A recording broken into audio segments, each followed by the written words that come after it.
I'll go ahead and tee this up now while we're waiting. We're going to be passing around a map with some colored dots. And so one of the goals for this task force is that from our perspective here at City Hall, we're really hoping to learn as much as we can from you guys. And so one of our goals is for each task force meeting, we're going to have like a question of the day. It might not be a question that we have an open discussion about. It might just be some index cards we pass around and we just ask you to, give us your response to something.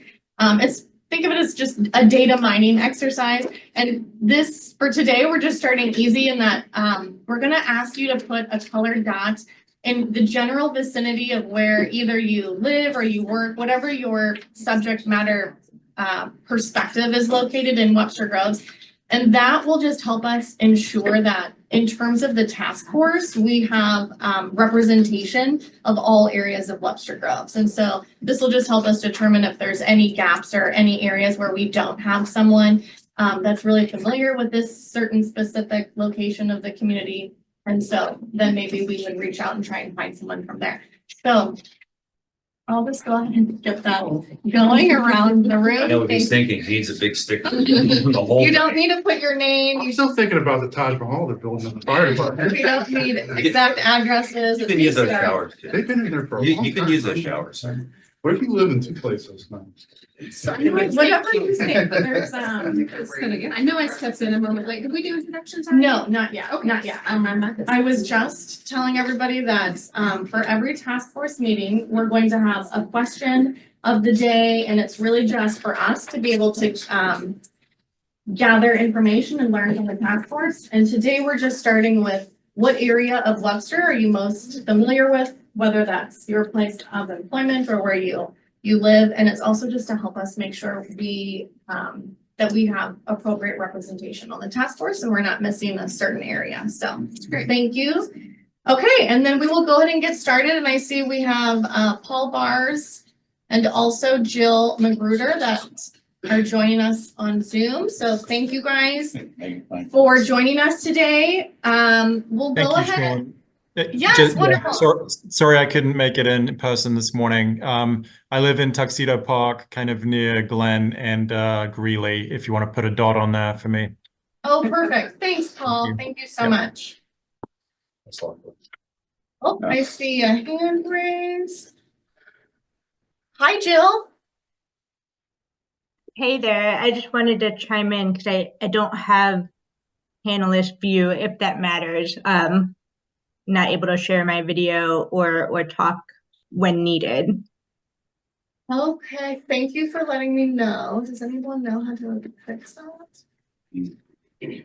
Right click. You get to Maybe right click on it. Yeah, that's right there. You know, gross. Thank you very much. Okay, Jill, you should be rejoining as a panelist now. Thank you, appreciate it. Oh, we see you. Wonderful. Welcome. Thanks for joining us today. Okay, we'll go ahead and start with introductions. Since the kickoff meeting last month, we've had a few new additions to the task force. There were also a few folks that couldn't join us last time. So we'll just go ahead and start again with introductions, and I'll go ahead and kick things off. My name is Sean Finnegan. I am one of the SS4A dedicated team staff here at City Hall. My role in this project is to support from a public affairs perspective. And in case you see my name related to other things, I also am the sustainability coordinator for the city. So those are the two hats that I wear currently. And I also want to take a special minute to introduce our grant manager who was not on board yet at the kickoff meeting, but Dr. Tennille Rose Martin is here. And we are delighted to have her. She has many years of federal grant experience, and so we're very happy to have her on the team. Dr. Martin, would you like to say anything? I'm happy to be, excuse me, I'm happy to be here. And Gregory's trying to get into the meeting. Okay, thank you very much. Sean, I can assist with managing that if you'd like. I can earn my keep. Okay, wonderful. And then I'd also like to introduce Renee Tyler, Deputy City Manager. Renee oversees the Public Works Department as well as the Planning and Development Department, and she is also responsible for the SS4A team. So welcome, Renee. Would you like to Business say? attraction. Yes, thank you. You're welcome. And keep going, keep going. I'll leave it alone right now. But anyway, good morning, glad to be here. Very excited about this project. I'm sure you all know by now that the city of Webster Groves is one of, I think we're the only city that has received this grant in the state of Missouri. And we're excited. So thank you all for being a part of this, and we start making some greatness happen in this wonderful community. Thank you very much. And then we've got a good mix. There's other staff here that will be engaged, whether interacting on this task force or possibly behind the scenes. But we'll just go ahead and Chief Weimer. Assistant Chief Weimer with the police department, newly promoted, but a lot of my role is connected with the TAC, which is the Traffic Advisory Committee. Eric is also a part of that. He's representing TAC's involvement in this project, but I am the person who receives the majority of complaints throughout the town regarding whether it's a stop sign or speeding. So I'm very much in favor of trying to address those issues. Rick Gerger with Webster University on public safety and facilities. I'm Jerry Rosen, and I'm the executive director for the Webster Groves Chamber of Commerce. I'm representing the businesses in the community. I'm Julia Leanick. I'm the vice chair of the Business Development Commission, and I'm also a business owner in the Crossroads District. I'm Tammy Bain. I'm the chair of the Business Development Commission. I own Maypop over in the Zeta Dell area, and I've been a resident of Webster Groves for over 20 years. My name is Eric Tolman. I'm a Webster Grove resident, and I am the liaison for the Traffic Advisory Committee. Second best Eric in the room. That's subjective, sir. Sinan Alparslan, Public Works Director. I'm also working in support of the grant, the SS4A grant. Brett Ellis, Fire Chief for Webster Groves, and just main roles to make sure our citizens are taken care of before, during, and after an incident. Being a part of this team is a very proactive measure that I'm excited about. Jacob Myers, I'm the Chief Finance and Operating Officer at Webster Groves School District. Good morning, everybody. Marie Peoples. I'm the city manager. Thank you so much for joining us for our second official meeting, and we have clearly outgrown the room. So we will work, and maybe you'll see a change of location for the next meeting. Ma'am. Oh, hi, I'm Jamie Hassemeyer. I'm on city council. Tiara. I'm Tiara Thomas, the public affairs and engagement manager. Thank you. And then we can go to the members on Zoom. Sure, I'll jump in first. Jill Magruder. I am a resident, have been for about 10 years now, and I sit on our police community engagement board.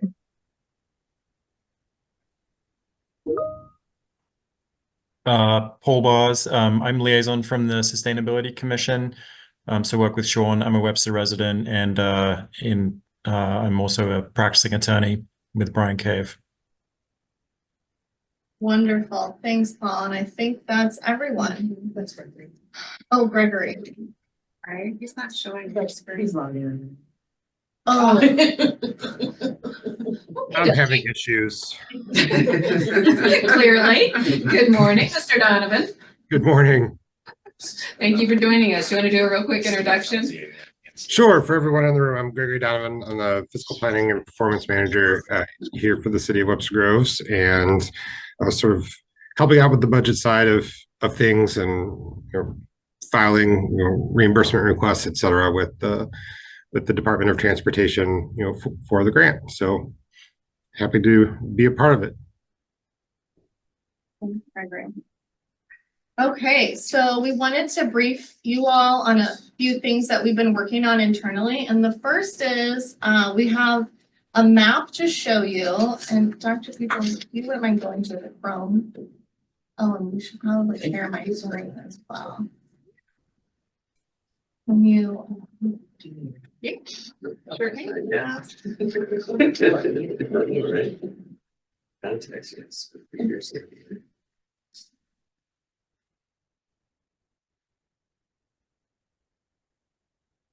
Paul and Jill, can you see this? Yep, I can. Yes. Great.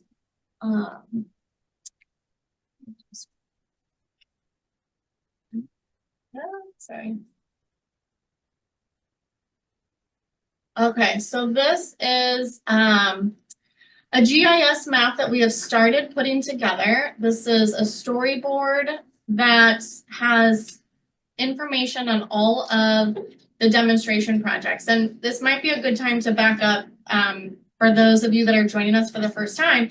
So let me take a step back. So SS4A, as you likely know, is a federal grant from the Department of Transportation. We received over $2 million. And the grant money is to help us with ultimately to create a safety action plan.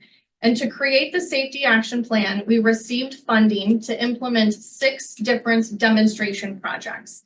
These demonstration projects involve various technologies, but project number 1 is putting in temporary speed humps, excuse me, throughout the city. Number 2 is putting in adaptive signal timing in various corridors, heavily trafficked corridors. We also have adaptive variable speed limit signs. We've got in-road warning light systems. These are installed at pedestrian crosswalks. And then we also have pedestrian hybrid beacons. This is another crosswalk technology. And then, whoops, maybe that pass over it. Thanks, we also have a multi-use path, which will be on Elm, actually just right here, north of Lockwood, going down to Kirkham Road. We're not going to spend too much time today on the specifics of these demonstration projects. It's just, though, to let you all know that these projects are temporary. They are not permanent. These are for us to pilot various technologies in various locations around the city, and then we evaluate data that we've received. We give it some time to monitor how it's working, and then the data we get from these demonstration projects will ultimately help us create the safety action plan. But also, it's worth noting that these demonstration projects are really just a small part of the safety action plan. So the safety action plan can be much broader, but we do have funding already allocated for these 6 specific demonstration projects. And so this is a map that we've been working on. As we know the exact locations of some of these, this map will be filled in more. It's worth noting, this is our first stab. This is a draft mode, but if you click, yeah, it just is taking a little bit on the various icons. And of course, this one is not letting me see the top of it. It will show you what project it is. And so a lot of these, I think this is number 7. So as soon as we get this built out a little bit more, we will have this on our website and we'll share the link with you guys. I think this will help us in the future as we discuss the demonstration projects, and we'll get into the timeline of these demonstration projects next, but this is a very long process. This SS4A project will be 3 years. And so none of these demonstration projects are happening, immediately. So, which is why we're not spending a lot of time discussing the specifics of them today. And Dr. Martin, in a few minutes, will go through the timeline and kind of explain, the overall project scope. But this is just to let you know that we are working on a GIS map, and there's a lot more to load in, and we'll share this once it gets a little more built out. Dr. Martin, would you mind discussing the timeline? I'll pull it up here on the screen for you. Before we Yeah. do that, if you don't mind, were there any questions or comments on that? It's meant to be participatory, so if there's questions, comments, clarifications needed, please throw them out there. Can I ask, were these part of the grant application? Yes. Yes. So the demonstration projects are locked in. So we can't change the demonstration projects. The Department of Transportation approved funding based off of these 6 projects. So these are locked in. But this isn't the only, you know, these projects aren't the only thing that will go in our safety action. This is just a part of it. But yeah, so we're working on building out this map, which I think will be helpful for everybody, and also just to be able to communicate and engage the community on what's to come. I have a question too. I know you were saying in the grant, it's demonstration based, right? But what data sets are they looking at to prove whether it was truly beneficial or if it needs to be removed? Is that subjective information from the committee? Is that actual quantitative data in terms of accidents, or what exactly are they looking at, or have they outlined what they're going to do? Yes. Yes, all of the above. It's a great question. It's Thank a you. terrific question, and you look like you want to jump in. I'm also going to put Director of Public Works on the spot. So it's a combination of both. So there's obvious metrics that have to be collected and just see if we've achieved what the desired outcomes were. But a lot of it is qualitative because I don't want to steal thunder of what the group's going to talk about, but there's some community surveys now. There'll be some later where we also want to know what the community thought about the demonstration projects. So some of that, either, do you want to share more specifics on the metrics? Hard data would be volume, speeds, queue lengths, delays. So compare the before and after with those. Gotcha. As regarding the hard data, as part of the grant, do the feds for a permanent implementation grant, do they require specific milestones on that data that you have to meet to qualify something as successful or not successful? I believe they want to look at data. I don't know what the criteria would be to meet in order to be able to get an implementation grant. But it's the whole goal, I believe, is with the planning and demonstration to bring us to the implementation level. Right. Dr. Martin, can you add a little bit? Yes, I will, thank you. Yes, they require data, qualitative and quantitative. So the purpose of the action plan is to speak to the evaluation period of each one of the demonstrations. The pilot projects is how I like to think of it, because they're not permanent. And so the traffic data and other data that Sanan spoke to will be collected, and was it successful or was it not successful? Because it's a pilot program, it could not be successful. It just means that when we go for the implementation grant, we can't ask for the money to do that, right? And so it's more informative for the next phase. Gotcha. Which is what the meeting engagements. And I'm so glad you brought that up because we touched on this last time, but so the funding we have right now helps us put in these 6 different demonstration projects and write our safety action plan. And then we apply for another grant. And so then that grant, if we get it, would help us actually install all of the things we wrote in the safety action plan. Right. It's a strategic plan. Going forward. So do we know the goalposts going into it that we're supposed to hit, or it's just strictly going to be an evaluation at It's an the end? evaluation. Gotcha.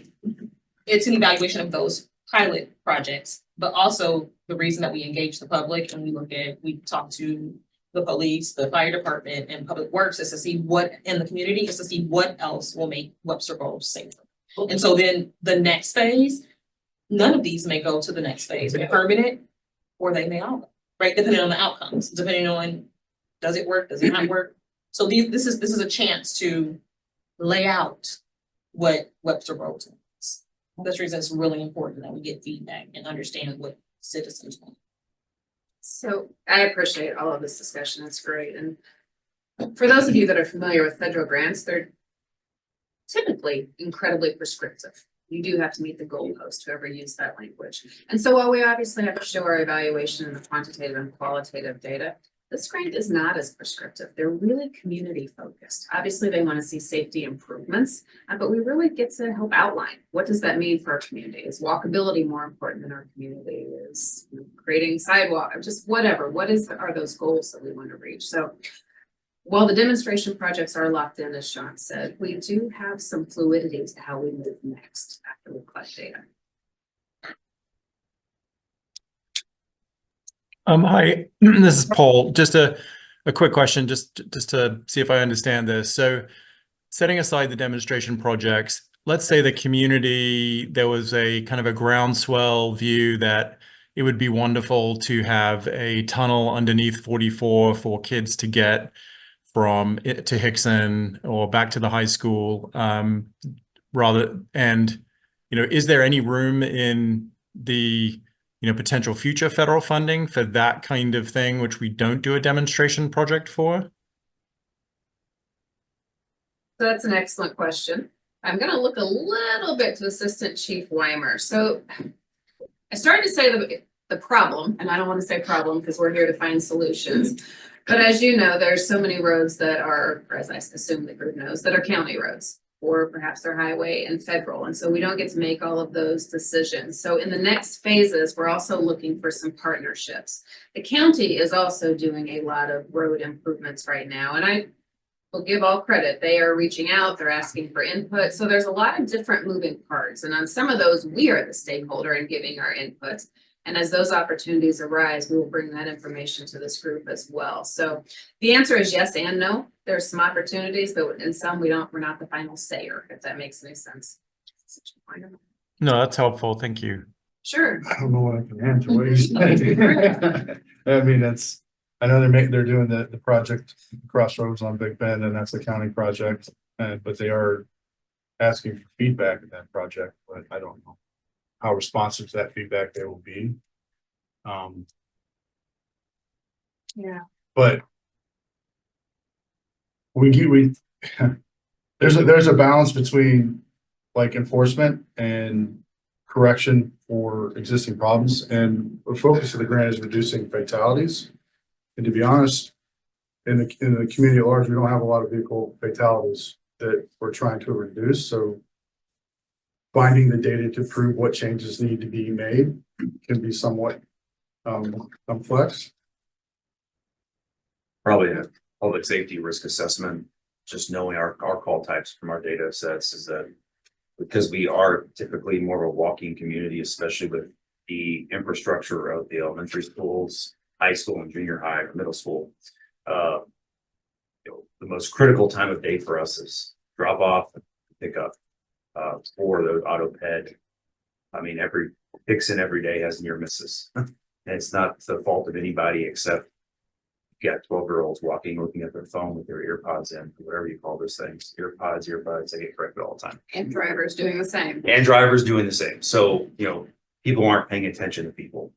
And so that would be definitely some data sets for those. Because I think near misses are actually a critical data point, specifically tied to these 6 initiatives. Because if there is a way for us to identify the near miss, we do this in fires all the time for a Mayday, a near miss. Well, how do we avoid the Mayday situation with a collapse? It's still a near miss though. So what are the precursors leading to it? I can tell you some of the things that the police department and the fire department have done in collaboration with the school district. We met earlier this year to discuss various issues. So we do work with them. We've also, spoken with on the lower levels with individual schools. For example, there was concerns about kids crossing the crosswalk at Clark, and so we are sending officers to those locations, getting out of the car, talking to the kids about how to safely cross the street. So we are reaching out and working with our community partners to address some of those concerns. How that ties into this project is still a work in progress. But thank you. I think it ties in various ways. Each of you are invited to participate because you have community voices, personally, professionally, and sometimes overlapping and with both. And I would wager maybe 60% of the traffic related complaints that I receive have to do with around the school district. And so it's a great voice, and I don't mean that in blaming. There's driver issues, there's walking issues. But part of what we need is your expertise as well as your championing, going out in the community, receiving perhaps those complaints, concerns that we don't receive, as well as sharing back what this group is talking about. And as I said, we're gonna have some survey collection, but we want to make sure we're capturing everything as we move forward. I think we have, but maybe not. Okay, Dr. Martin, would you mind taking us through the timeline? Yes. I'll pull it up on the screen. Where's my mouse? There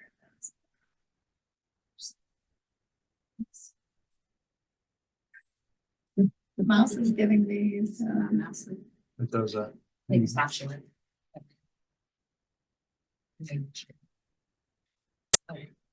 Okay, Okay, so this is our current timeline. This came straight from the executed grant agreement from the feds. And it is fluid. So these are scheduled dates to reach milestones. The only absolute set date on here is June 30th, 2028. We must be done with the demonstrations, the evaluation, with everything. And so the NEPA environmental review, we have a set date for completing that, September 30th of 2025. We also would like to have a draft of the safety action plan. And that's the reason we're ramping up. We have to ramp up community engagement. We have to get the environmental review started and get someone hired to do that. And the safety, traffic and safety analysis, all those things need to be done so that they can inform the safety action plan. And then we are set to start construction November of 2025. So that's really just the demonstration projects, right? So we'll 1 through 6, one of them will start. And then that's also once we get one of the demonstrations fully completed, we'll start the evaluation process because we don't know the exact date. We don't have the start of the evaluation period, but the evaluation period should be completed by June 30th, 2027, so that it can inform the final safety action plan.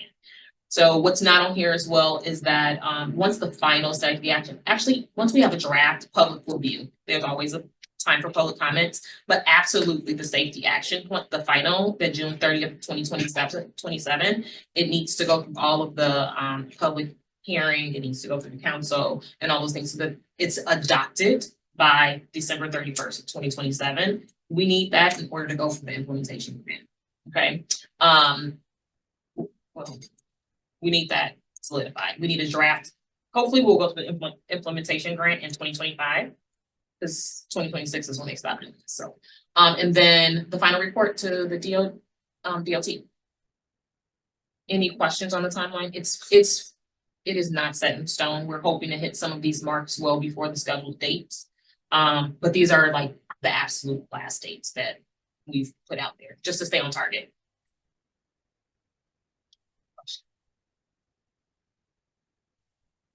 and these are the milestones identified by the Department of Transportation in the federal grant agreement. So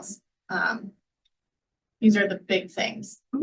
So if we just keep beating these little milestones and things like that, is funding not happen until after that date in 2028? Or if we complete them all and show it, can funding happen sooner? I'm gonna ask a clarifying question. When you say funding, do you mean the next grant or do you mean the Or current? like for the implementation of, The implementation is another grant we have to apply for. okay. 2025 is when, Yes. 2025 or 2026. The funding ends in 2026. But the demonstrations are gonna start in this phase, that we'll be Yes. we'll be actually constructing things in this phase. Our Yeah. current award funding.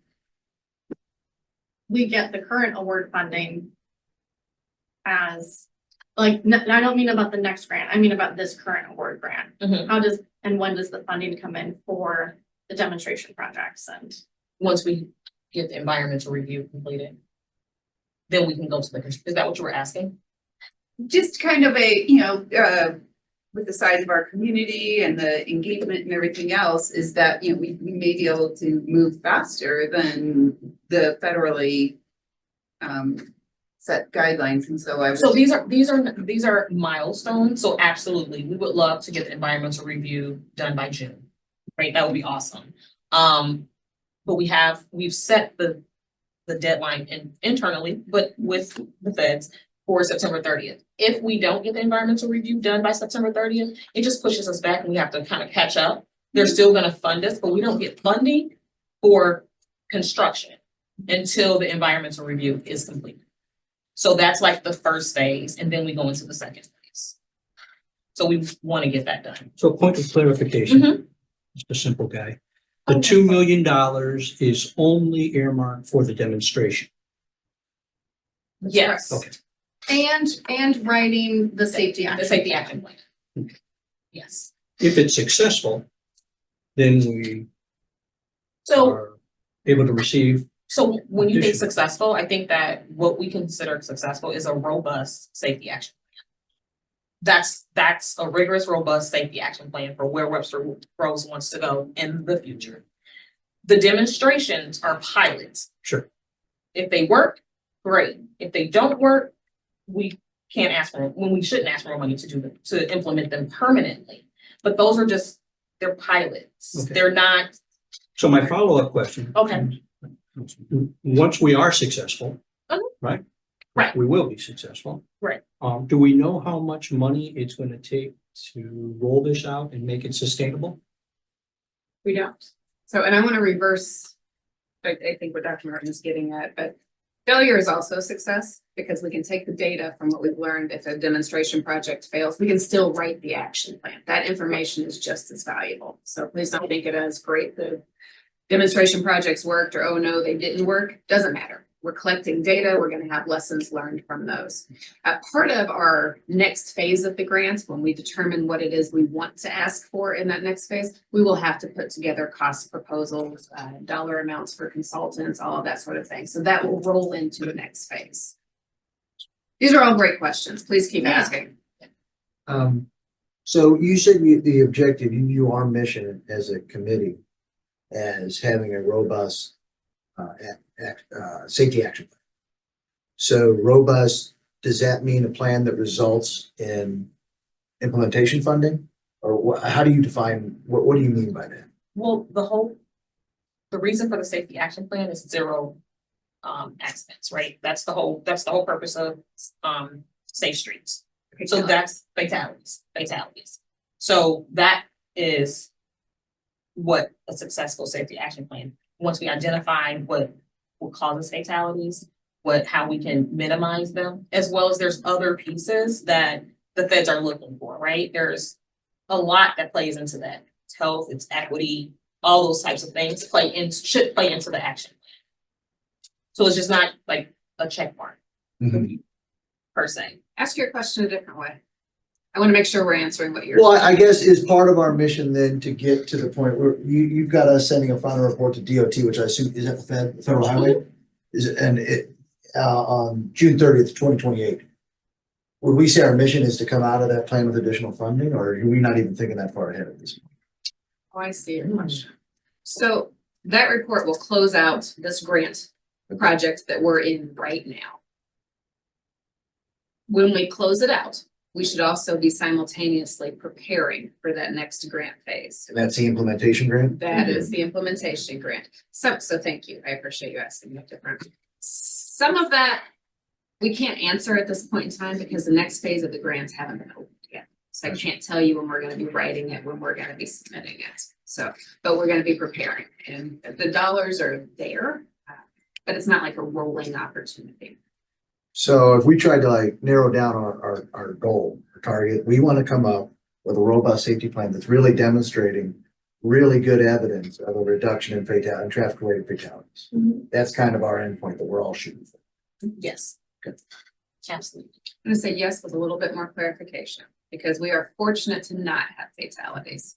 So we're going to use that language that Chief Ellis used. We're really going to focus on how we focused on getting the demonstration grants because, you know, quite frankly, it's a good problem to have that we don't have the fatalities. But other communities that wrote for the grant, they do have fatalities. Does that mean are we targeting road departures or non-fatal fatality casualties? I think that's where we focus, and this will be a point of discussion as we move forward. That's where we focus on that near miss language. How do we improve the walkability? Okay. How do we understand. Yeah. Yes. improve, whether it's community connectivity? We haven't really got into this yet, and it could be a whole different topic on the agenda and will be in futures. But in the future. The feds, for those of you that are really looking at federal grants, they're focused on what's called Justice 40. And so there's a lot of equity within that. And so one of the personal reasons that I think we're successful in this grant, even though we didn't have the fatality data that other communities did, is we really beefed up our Justice 40 language. How do we connect to those communities that maybe don't have sidewalks, that we haven't invested in historically as a city? So it's adding that connectivity, improving the near misses, a lot of the school district data, how do we improve the walkability in those areas, make it safer for kids, all that sort of thing. So we'll stop rambling, but we won't focus as much on fatalities. We're going to focus on improving safety. One of the kind of questions and comments is that, on one hand, the beauty of the city at night, it's not super lit up, but the other hand is that daytime data and nighttime data. I tell my kids to walk with white sweatshirts on, not black sweatshirts at night, because the street lighting is horrible in the city, as well as in Shrewsbury, where I live just across the fleet, and without some sidewalks, right? And so the question is are we obviously running data during the day, running data at night is critical, because this is not a walking city at night, because it's so dark. There literally is not enough illumination in my opinion.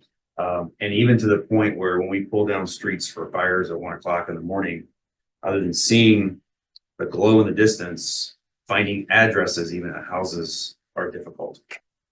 So, we have our GPS routing and mapping, but illumination, I think, is one critical variable in our data sets when it comes to near misses as well as casualties. Thank you. May I? Please. Hi, sorry. Come on over. I appreciate that, Chief. And I just think it's really important that we are illuminating in a way that is also really sensitive to our natural environment, because I like that it's dark here. I know that from a safety perspective, it's probably not ideal, but it's also really important that we are addressing that we aren't the only species who live in Webster Grove. So just want to share that. This is actually a good segue into, thank you, I'm sorry, I apologize. Thank you for bringing that comment up. This is actually a good segue into the next item on the agenda, if it's okay, because we can continue this conversation, but next we've got survey questions, and what that really should say is community engagement. So we've been working on, we've been talking about a series of public surveys just to collect more data, the first of which would be more general speaking to get the community's attitudes towards safety in general in Webster Groves. And so let me just pull this up and we can. As you pull that up. I am kidding. Thank you for your comments. Yeah. I say that because those of you that were at the first meeting, and we have some newer faces, you may recall there was a discussion about we've got divergent opinions within the community about what safe streets need. How should the city move forward? Do we need more parking spaces, or should we get rid of parking spaces and create more walkability? These are conversations we have every day. Do we illuminate or not? These are the conversations we're going to have moving forward. And this is where, again, you all are champions and information gatherers, and help us bring it back, because everybody wants a safe community. I believe that, and everybody's a strong word. Everybody wants one, but there's some different views on how we arrive at that. So we're going to be navigating that. You guys are going to help us navigate that. Yes, and this could be a wonderful question for the survey, which we've already started a little bit. So let me I just pulled up number 4, because which of the following do you think would have the greatest, Dr. Martin? Sorry, what's the question you're thinking? So I can write it. Do you believe in illumination? I know you write that down. Thinking about adding illumination to one of the options. Thank you. And open-ended, we have to. I research real quick. No, it's okay. This is good. This is a perfect segue. So, okay. So as I mentioned, we're talking about engaging with the community, getting their feedback on safety in Webster Groves. we do plan on having two surveys at least related to the demonstration project. So the first would be pre-implementation of the demonstration projects that would inform the community of the 6 different projects and get their immediate reactions and their feelings and their thoughts about these. Really, that will help us because after the demonstration projects have been implemented, we'll release another survey asking the community, okay, how do you think this is going? What are your thoughts on, the speed humps on Edgar Road or the variable speed limit signs on Elm? And we'll get their responses there, and then we'll be able to compare, if any of the responses ended up being more positive than we anticipated before implementation, or the opposite.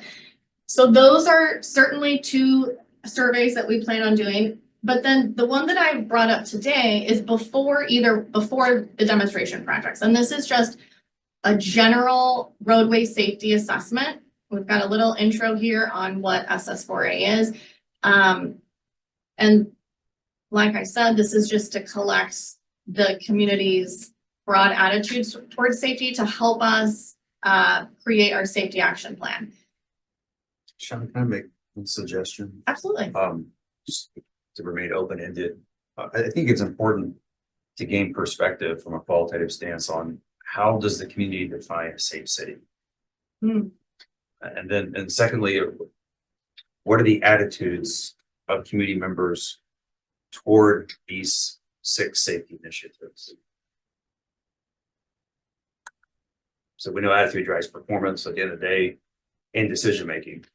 So this can be very emotional for some, lots in the gray, very black and white for others. It's more policy-driven ordinance. So just 2 thoughts of how are we defining a safe city? And then what's the connection to these 6 trial pilot programs on what are their attitudes toward each of the 6? Absolutely.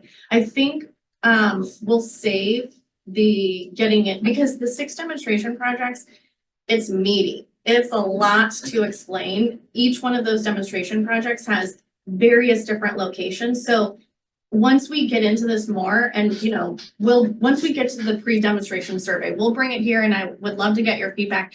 It might be too much for one survey. We might need to do 1 per demonstration project, or maybe it's 1 per, geographic area of Webster Groves, because certain quadrants, I'm just going to say quadrants, but certain areas of Webster will have more than 1 demonstration project going in. Some might have 4, where another one only has 1. So there's different ways we can frame these surveys. And so I think that discussion will be really helpful.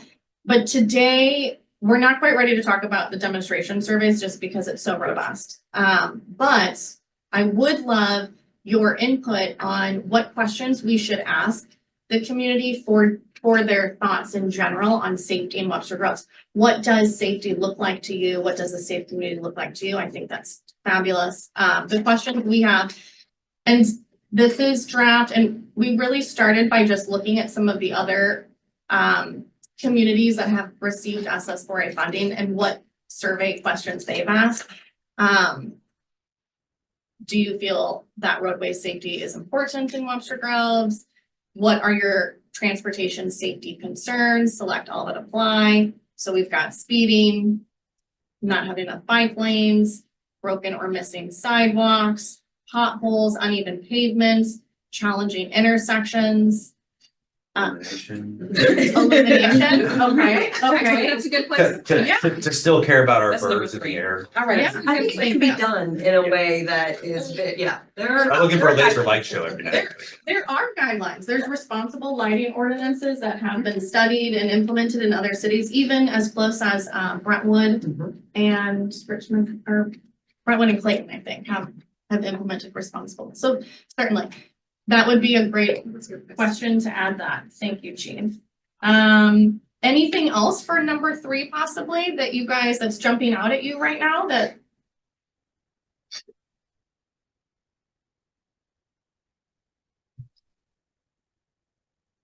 That's okay if not. Did you say this is going out twice?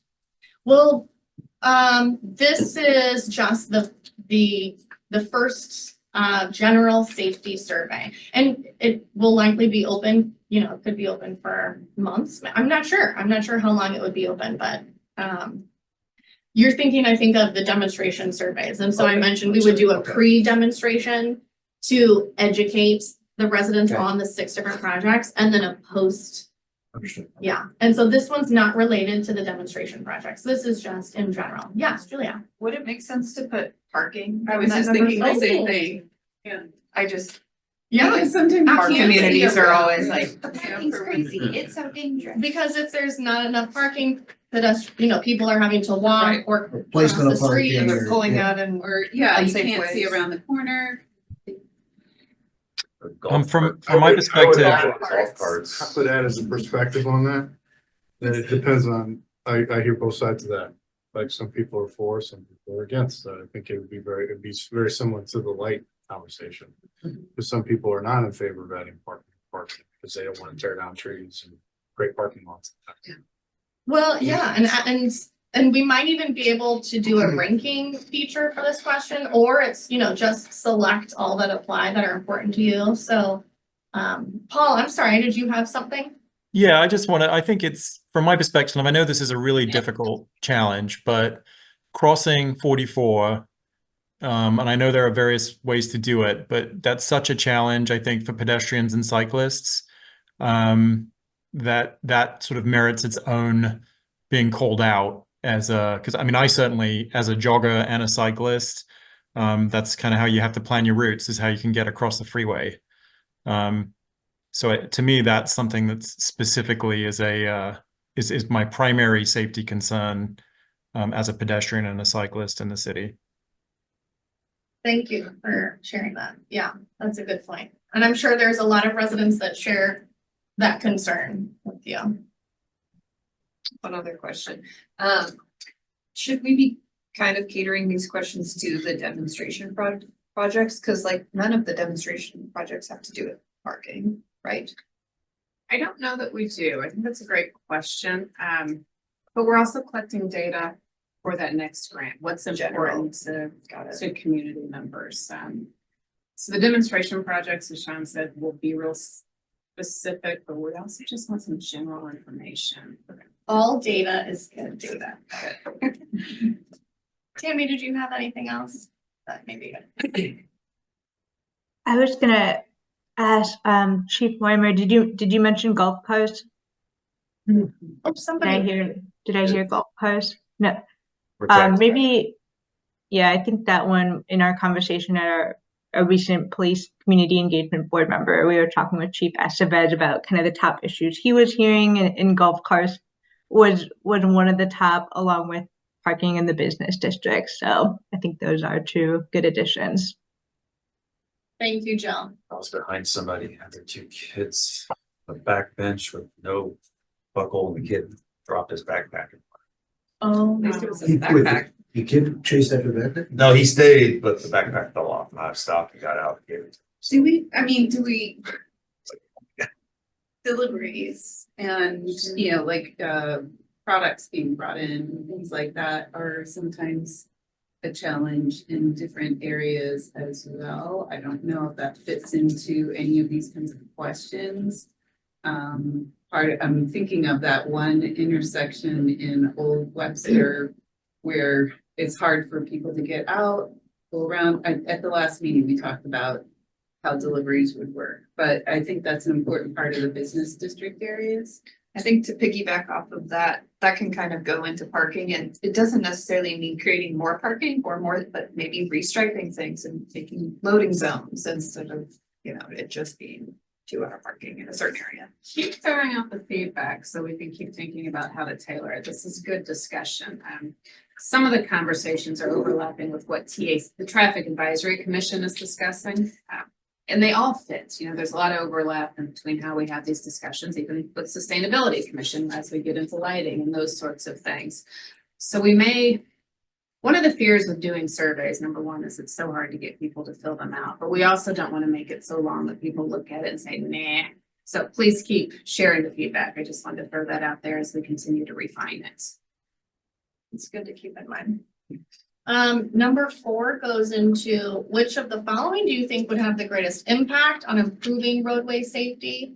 So we've got education programs, more enforcement of traffic laws, more visible lane striping and other pavement markings, reduced driving lane widths, more speed humps, more sidewalks, safer ways to cross the streets, a more complete, safer bike lane network, bicycle parking, accessibility improvements. And again, I'll just be honest that a lot of, you know, what has helped us with this draft is just looking at what other communities have put in their surveys. So this is where a lot of this initial framework is coming from, but. Sure, of course. Is this the kind of question that, like adjusting traffic signals, where we can play with for pedestrian safety? And I'm just thinking of like I walk to Hickson almost every day now, with my 6th grader, and just if all the lights were red, and I think like that could just make a big difference, and having this kids feel safe crossing the street, but then just having everybody just stop for a second and realize that there are kids that were trying to cross the street.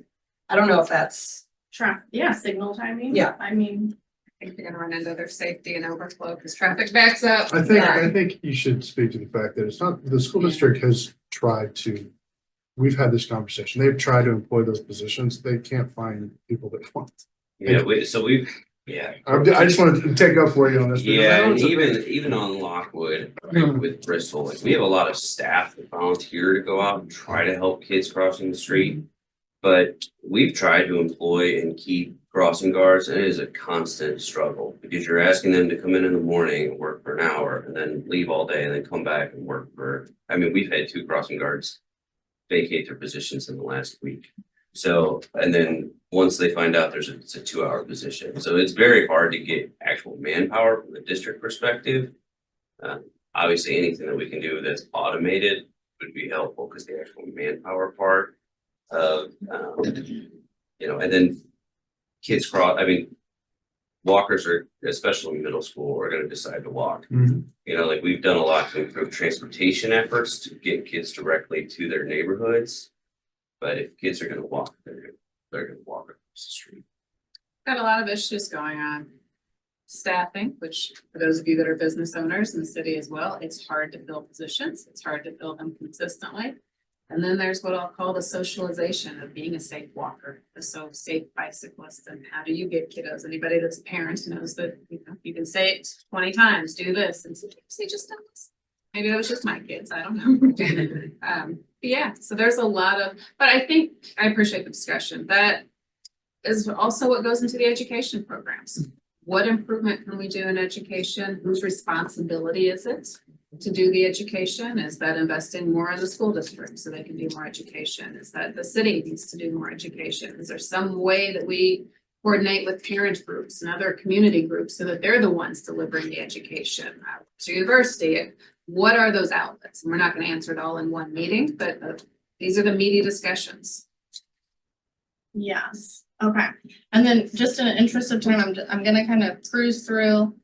But we've got, you know, how often do you walk in Webster Groves? How often are you cycling in Webster Groves? Just more insight into the reasons that you're walking or cycling. Okay, here's one on the following corridors have been selected as, you know, part of our demonstration projects. Which corridors are of top concern for you? So this does lead into the demonstration projects, but and then we will ask some demographic questions, and again, that's just to make sure that we are hitting all audiences and all targets, all demographics of the community. So if you guys have any thoughts on this general safety survey, please don't hesitate to email me and tell me, and we'll continue to look at this at these task force meetings. And then the last thing on the agenda is, and we also need to confirm the next couple meetings because they fall on holidays, but is, again, in community outreach, we've been thinking about the various, face-to-face events we'll have with the community. So we'd like to hold a series of community engagement events throughout Webster Groves, possibly some at schools, maybe businesses, churches. And again, this is to educate on the demonstration projects, but also just to get the community's feedback to safety in general, what they think is important. And so I'm just wondering what kind of events you guys have been to that you think are effective, or what do you think would work? I know a couple weeks ago there was Coffee with a Cup. Donuts too. And so we have to think about timing. Clearly.